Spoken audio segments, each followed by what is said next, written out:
All right. Welcome, everybody. My name is Barbara Lowe's. I am a yoga teacher, a Reiki master, and I am a certified brain longevity specialist. I've been certified by the Alzheimer's Research and Prevention Foundation. And I would just like to say that I've been practicing yoga my entire adult life, so coming up to about close to 40 years. So yoga and meditation has been a very big part of my life. I'm a mother, I'm a grandma, I'm a wife, all of those things. But it hasn't all been rainbows and lollipops, and that's exactly how I got here. So 30 years ago, my dad was not acting right. And I told my sister and brother and mom, I think something's wrong. And the three of them actually got mad at me and said, oh, he's fine, he's fine. He was about 72. And a short while later, I just had this gut feeling that something was not right. So I asked my mom to take dad to be assessed and take a look and see if there's anything. My mom took him to the doctor, and the doctor actually yelled at her and said, there's nothing wrong with him. I'm just going to sum it up. 10 years, nightmare, all downhill. He had full-blown Alzheimer's, and the reason I'm here is I was his caretaker. My family was unable to take care of him. They just couldn't handle it. So I saw him through all the way with his disease, getting him financial help and getting him into the hospital and to memory care and all those things. And then, he passed away. So after that, I basically tried to learn everything I could learn about Alzheimer's. Anything new that came up or whatever, I would try to study and learn anything I could. But my yoga mat was where I always came back to. Even when he was ill, it was always a place that I could tether to something normal and just help myself just relax and be calm. And it was just such a big part all through life's ups and downs.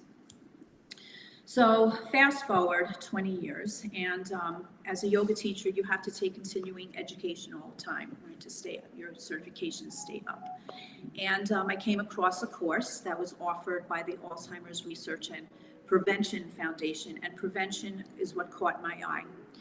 And it was called Brain Longevity Training to become a teacher. And so I thought, this sounds amazing. That word prevention really got me. So I read the syllabus, and I realized this is just terrific. There's just so much that we can do for ourselves. We all know that there's no magic pill, there's no shot, but we do have a holistic approach. And so I wasn't expecting to do well in the course. It was mostly doctors and nurses and therapists and things like that. But as time went on, I did better and better and loved every minute of it. But when I got to module 8, which was the module about meditation, so it's actually called brain aerobics or Kirtan Kriya, but it is a medical intervention. All right, so we'll talk about that when we get to that part. But the reason I'm telling you is because I had been studying yoga and meditation my whole life, and I was not expecting anything when I learned the brain aerobics, okay? But what was amazing was I thought, let me just give it a try because I paid for this course, I should study it.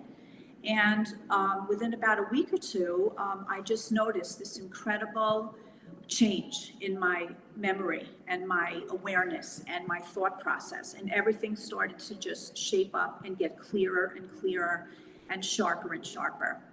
So fast forward again, and I was waiting to teach this at an appropriate time, but COVID came and it wasn't going to be easy. But once COVID started to subside and yoga classes came back to be, I had a couple young girls in my class who had brain fog. And I thought to myself, this is it, I'm diving in. So I started teaching, it's almost a year now. So I teach once a week a brain aerobics class, yoga designed for brain aerobics. And I've taught well over 100 people by now, probably more, and it's been unanimous. Every single person has seen an improvement in their cognitive ability, their memory, their sharpness, their awareness. So this is not just for people who already have trouble. This is prevention. This is to do long time before anything, God forbid, should ever happen, all right? And it's very, very easy.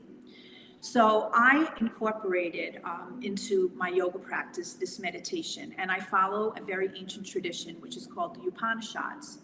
The Upanishads are ancient texts, and it meant to sit down near. So you would learn something from a teacher, which is what I do every week. We learn a little something about the 4 pillars of longevity that were laid out by the Alzheimer's Foundation. Very, very simple, just stress management and meditation, physical exercise, spiritual, all these wonderful topics. So we talk about a little something. Then we do a yoga practice. So the asana practice, which you're probably familiar with if you're a yogini or yogi, the postures were actually meant for you to get rid of aches and pains so that you would be able to sit and meditate. This particular meditation is 2,500 years old, so primitive, right? Primitive science, melding with our science of today. And we'll talk about that more later. So it goes together perfectly, all right? So we do a little practice, which we're going to do right now, and then I'm going to teach you your medical practice, and then we're going to do it together, all right? So find a nice comfortable seat and sit up nice and tall. Place your hands on your knees and practice sitting tall from your tailbone right up to the top of your head, and just take your head back slightly so you feel your spine nicely in line. Take a nice full deep breath into your nose. When you exhale, just practice arriving here on your seat. And again, inhale all the way to full. When you exhale, just let go of all your plans ahead of this day. And then again, inhale to full. And just being here now. Good. Take one hand on your heart and one hand on your belly. And start to feel the rise and fall of your belly and your heart space. Take a nice long inhale. And exhale your air to empty. And again, inhaling. Just feeling your whole body relax. Good. Practicing Maka Pranayama breathing technique. Inhale strong. Circle your lips, blow out a candle. Again, inhaling. Circle the lips, blow out a candle. One more like this, inhaling. Circle your lips and blow out a candle. Good, come to natural breathing, some of Vritti Pranayama, just even out your breath.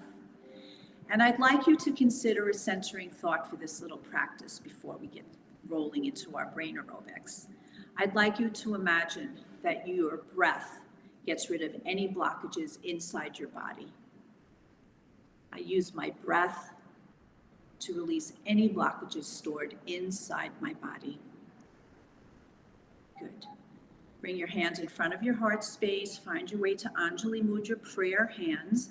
And let's clear out your lungs. This is seated mountain, Parsva Inhale, circle sweep your hands to high prayer. Look at your thumbs.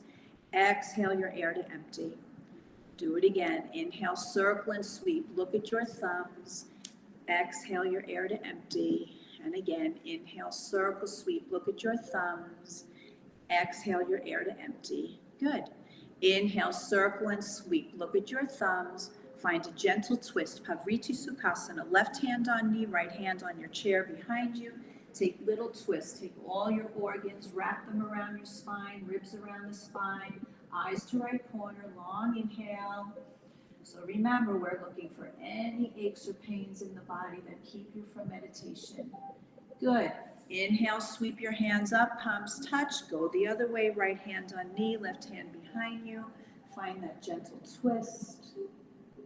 Good. Inhale, sweep up, look right at your thumbs and find a lateral bend. Right hand on your chair, left arm up and over your ear. Maybe take your chin towards your armpit, open the intercostal muscles, your rib cage, your lung and heart depends on it. Good. Spring off to the other side, left hand down, right arm is up and over. Good. Maybe take your chin towards armpit, stretch it out a little bit more. Good. Inhale and come on up. Sit a little bit taller. Take your head back slightly. Line your spine. Drop your right ear to your right shoulder. And inhale, bring your head up. Exhale, left ear to left shoulder. Inhale, bring your head up. Again, drop your right ear. Bring your head up. Drop your left ear and bring your head up. Good. Take your fingertips on your shoulders, circle your elbow joints, and go ahead and sweep inside your shoulders. So when we get nervous sometimes, you get some aches and pains in those shoulders. The ancient yogis thought you carry stress there. Good. Go the other way. Circle it around. Good. Perfect. Sit up nice and tall. Take hands on knees. Inhale, lift up your heart space. Take a little baby back bend. Exhale, round. Just pull your belly button in and circle. Let the spine just round. Again, inhale, lift. Good. You need a very flexible spine to stay healthy. Go ahead and round. We move it in all 6 directions. Again, inhale, lift up your heart space. Good. Exhale and round. Good. Perfect. Inhale, sit up nice and tall once more. Go ahead and reach your hands all the way above your head. Inhale it out. Go ahead and float forward. Just find a forward fold. Let your head completely go. Good. Nice and easy. Let everything go. So we know stress is the #1 reason for brain disease. Your yoga practice does a great job of getting rid of stress. Go ahead and roll up. Come all the way up and circle sweep your hands again. Good. Float forward. Find that forward fold again. Just let everything go. Breathing here. Let your head go. Inhaling and exhaling. Good. Go ahead and bring yourself up again. Find your easy seat once more. Sit nice and tall. Then inhale, circle sweep your hands, interlace your fingers, flip those palms right up towards ceiling. Get a little bit taller. Good. Release your hands, slide forward a little bit, interlace your fingers behind your sacrum, and go ahead and just drive your knuckles down. Lift up your heart space. Lift it up a little bit higher. Good. Then float forward. Lead with your chin in line with belly button, and then go ahead and let your head go. See, can you lift up your knuckles a little bit? Good. Nice long inhale. Heavy exhale. Good. Release your hands. Let them float right down to the floor again. Good, and roll all the way back up. Good. Take your right foot over your left knee. We're just going to find a seated figure 4. Right hand on knee, left hand on foot. Sit up tall and just lean forward. You're going to feel that right hip pocket a little bit. So the ancient yogis thought that you carried past histories, injuries, stress, tension inside those hip pockets. So lean forward a little bit more. Good. And then inhale, come on up. Let's switch it out. Bring your left foot over right knee. Take your right hand on your foot and left hand on knee. Sit up tall. Go ahead and float forward again. Just notice your hip. Is it tight? Take a nice long inhale. Go ahead and stretch it out just a little bit more. Good. Perfect. Inhale and come on up. Find your easy seat again. Good. Pull your right knee into your chest. Give a big squeeze to your low belly and place your foot down. Other side, pull your left knee in, give it a big, big squeeze, and place it down. Pull your right knee in, give big squeeze, make some circles with your ankle joint. Good, circle one way, and circle the other way. Good, place the sole of the foot down, pull your left knee in, give it a big squeeze, and go ahead and circle your foot, massage your ankle joint one way and the other. Good, perfect. Go ahead and put your foot down, sit a little bit taller. Extend your feet right out in front of you straight, and then just point and flex your foot. Point and flex. Good, and then circle your foot. Massage again the ankle joints. Good, perfect. Take soles of feet down once more. Sit up nice and tall. Sweep those arms alongside your ears. Go ahead and wrap your arms right around your shoulders. Give a big hug to yourself. Good, and find your easy seat.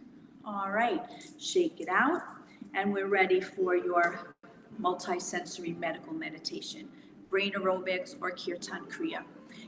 Kirtan Kriya just means singing exercise in itself. All right, so again, it's about 2,500 years old, and the ancient yogis knew that this type of meditation using a mantra actually stimulated different parts of the brain, helped them to just focus and concentrate. Well, same thing today.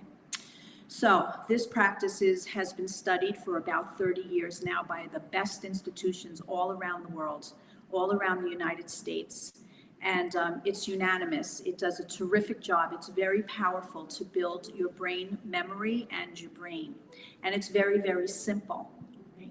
So the first thing is your posture, all right, how you sit. So you can sit in a chair if you like that, how we are today, with your feet nice and flat and your back nice and straight, your jaw relaxed. Or if you are a yogi, you might like to sit in easy seat, Sukhasana. You might like to sit with your back against the wall with your legs out straight. You see what works for you, all right? So the first thing is your posture. The second thing is your breathing. There's nothing special you need to do. Your breathing comes completely natural, how you breathe during your day, okay? The next thing is that we use a healing sound, and it goes sa, ta, na, ma. So I have it upside down. Sa, ta, na, ma. It's just a healing sound, all right? And we'll be using that through the whole practice. It just means my true essence in Sanskrit. But from our standpoint, when we use our mouth like saying that, you stimulate 84 different acupressure points in your mouth. Then after Satanamas, you have that, we use finger tapping. So when we say sa, we touch the pointer and thumb together. When we say ta, we touch the middle finger and thumb. When we say na, we touch the ring finger. And then ma is the pinky. And we go in that sequence. You don't go backwards, so you keep going forward, okay? Each time, same thing. You go sa, ta, na, ma. Sa, ta, na, ma. And you can have your hands up like this also, so pointing down. You can rest them on your thighs. You see what feels comfortable to you. But you want to really pinch it, and you want to accentuate when you say sa, ta, na, ma. Okay, the next part is that we're going to do it for 12 minutes altogether. So we're going to do sa, ta, na, ma out loud, okay? We're going to use beautiful music to accompany us. So it's not like you're singing out loud by yourself. You're going to be singing to beautiful music. You know how you sound beautiful in the car when you sing with accompaniment? Well, same thing, okay? When we sing alone, maybe not so good, although many of you could be actors for all I know, so you might have great voices. But anyway, but your voice will improve over time. So sa, ta, na, ma. 2 minutes like that. Then 2 minutes in a stage whisper. Sa, ta, na, ma, sa, ta, na, ma. Okay, so 2 minutes out loud, 2 minutes in a stage whisper, then 4 minutes completely silent to yourself. Just saying Satanama over and over in your own mind. Then we go out the same way we come in. So you're going to go back to your stage whisper, and then you're going to finish singing out loud, nice and loud as you like, okay? So that whole thing is 12 minutes, beautiful music accompanying us. Then there's one other thing. It's a little bit advanced, all right? And you don't have to do this if you don't want to. If you would like to imagine Satanama, that sound, coming in through the top of your head and sweeping out in an L shape between the eyes at the third eye, ajna, in between the third eyes. But actually, when you use vision like this, not vision like, oh, I forgot my dry cleaners, no. When you're using vision like this with a mantra, it actually stimulates the occipital ledge in the back and your pituitary gland. So totally for your memory, okay? So this whole practice boosts your cerebral blood flow. It grows gray matter. It grows neuroplasty, and it's proven. It's all science. You can read all about it, okay? So it's so fun, and you will love it, and you will notice a big difference pretty quickly, right? So we're going to get started, all right? So you're going to take 3 nice deep breaths, all right, to begin. And I'm going to start the music. You're going to hear a bell in between each sequence that's going to tell you when to change, but I will tell you as well. When the meditation is over, you're going to take 3 nice long breaths with me. We're going to sweep our hands up. We're going to take little twists, and then we're just going to shake it out. Okay, so it's very, very easy. So much fun. It's meant to be done every morning, all right? Every single morning, preferably in the morning, but you could do it anytime you want, and preferably once a week with a teacher. So it's more expansive when you do it in a community, all right? But 6 days a week on your own, maybe 1 day a week with me, all right? So let's get started. I'm gonna find the music, get nice and comfortable. You can close your eyes and start to just relax and get into your breathing. All right, let me find our song.